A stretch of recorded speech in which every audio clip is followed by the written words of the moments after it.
Welcome to Acting Academy YouTube channel. This video is all about the voice.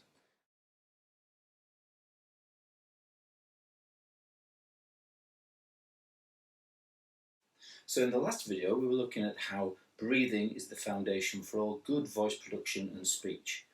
But not only does it help you with supporting your voice, but it also helps to relax your body as well.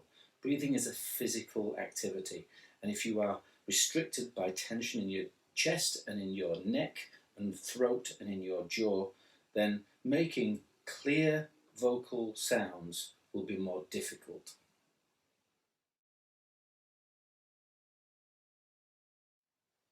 So our first job is to warm up.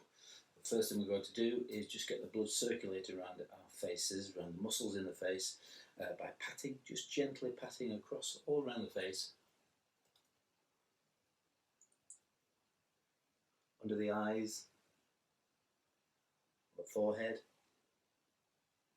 pull on the old ears, and then massage the part where the jaw meets the rest of the skull. That's going to be quite important for your mouth to be relaxed and free. The next thing we're going to do is what I call the open and closed face. So to open your face, you need to make your nostrils, your mouth, your eye sockets, everything be as wide as possible. So you just stretch them out. It looks pretty horrific, but it's really useful because it stretches out those muscles and helps you to make the shapes with your mouth, to make the sounds that you're saying much better. And they will be clearer as a result. So open face is, and closed face is where everything gets squished down towards the end of your nose. So closed face, open face, closed face, open face. Just do it 4 or 5 times, don't need to go mad. Next thing we need to do is warm up the mouth and the muscles around the lips and the tongue, which all help to create the sounds and enunciate words when you speak them. So the first thing we need to do is roll your tongue, the tip of your tongue, around the top part of your teeth and the bottom part of your teeth, inside your mouth. So it's a bit of a weird sensation, but if you imagine tracing through where the gums meet the teeth, around the edge, if you go clockwise first, and then anti-clockwise afterwards. So you're really trying to control your tongue, okay?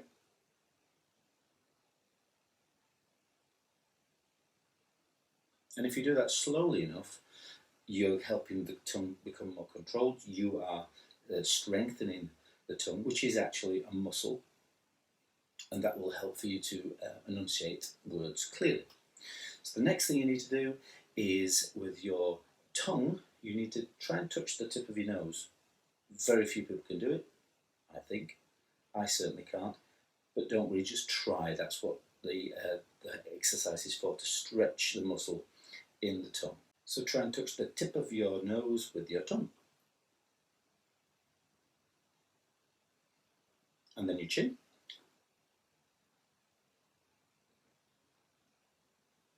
And then your left ear. Again, this is impossible. It's the trying that makes the tongue stronger. And the right. The next thing you need to do is sort of move between the two. So if we try and touch the tip of the nose and then the tip of the chin, one after the other, and alternate it.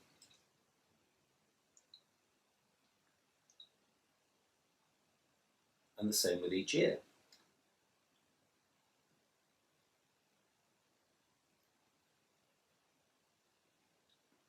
The next thing, try and use the tip of your tongue as a pen or a pencil, and try writing your name in cursive writing.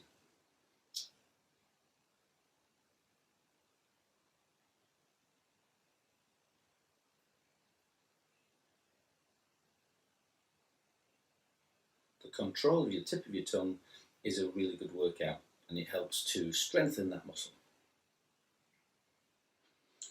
So an actor sometimes has to look pretty ridiculous in the pursuit of excellence. One of those times is now we're going to do something that I call horse lips.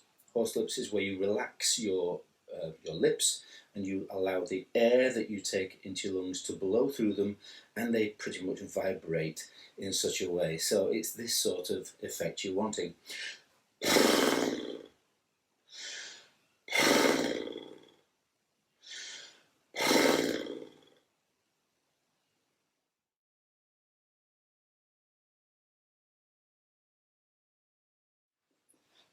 So now we're going to warm up the muscles in the throat.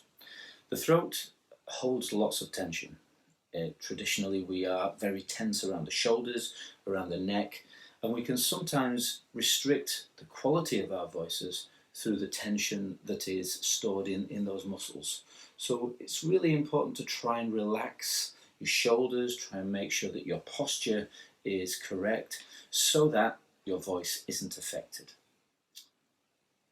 It's important that we breathe deeply and we breathe down into our bodies. So when you're breathing in the usual manner, we can sometimes raise our shoulders up. The shoulders should not be moving. So if we can raise our shoulders up and then relax them, raise them up and relax them, rotate them slightly, backwards and forwards.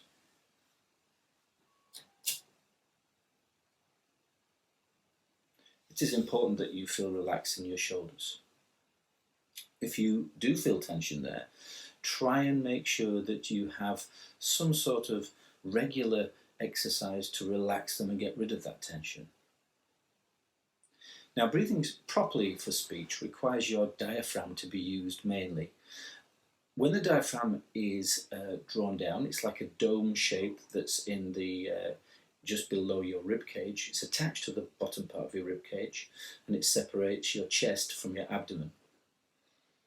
The diaphragm pulls down. It's a muscle which goes all the way through your body, and it pulls down, giving the lungs space to expand in your chest area. Now, that requires some sort of pushing down into your abdomen, which means your abdomen organs will be pushed out, and you should see your stomach coming out slightly as well. Don't be alarmed. A lot of people feel very, very worried about that when they're breathing properly. We always tend to breathe shallow or hold in our stomachs for fear of that image. Don't. It's really important to have a good, clear breath. And if you're not using your diaphragm, you are just shallow breathing using just a small part of your lungs, which means you don't have the power behind your voice to make that voice strong and clear.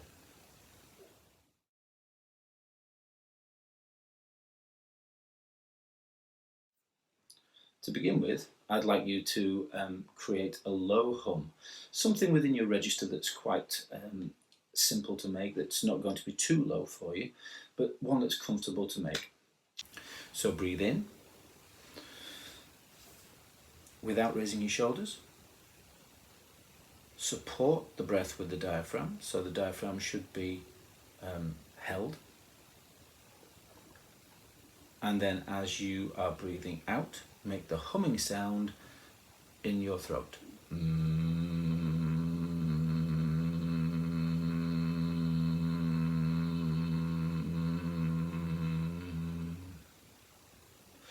Don't force your breath through that. Once you've run out of breath, take another deep breath. But don't force the air through, or it will actually damage your throat.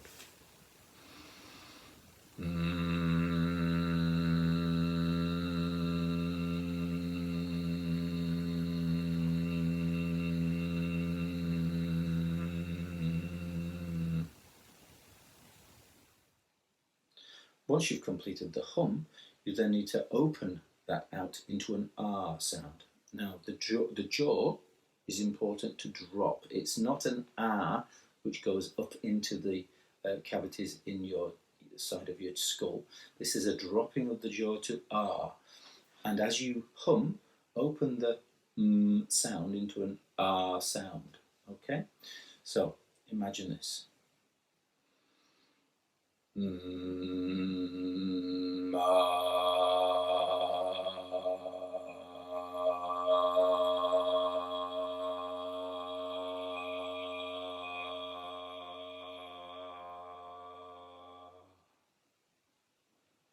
Again, once you run out of breath, you then need to take another deep breath and repeat the process. 4 or 5 times should be enough, but just try and do that every day so that your voice is being warmed up, your vocal cords or your larynx is getting the work out it needs, and that you keep drinking water.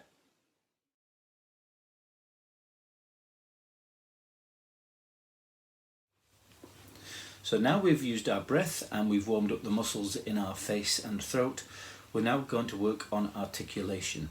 To do this, we're going to do a few tongue twisters, one of which is the following.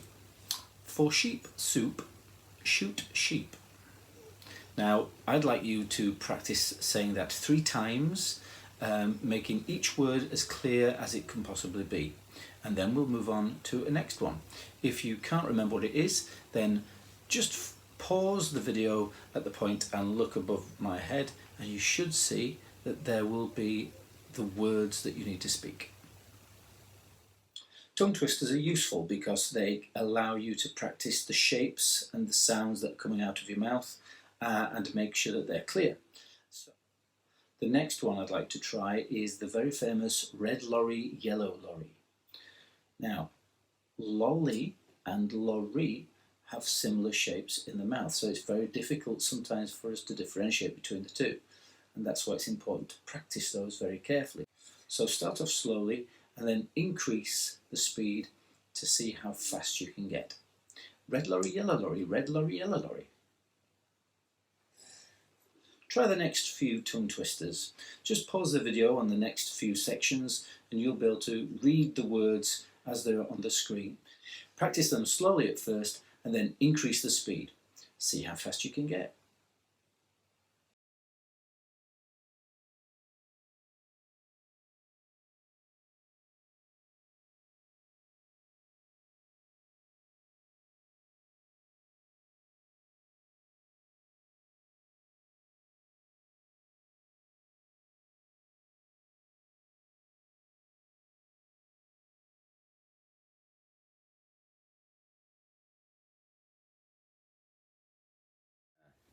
So hopefully now you have much more control over your breath using your diaphragm, and you can speak clearly, making the shapes properly with your mouth, and have a strong voice supported by your diaphragm.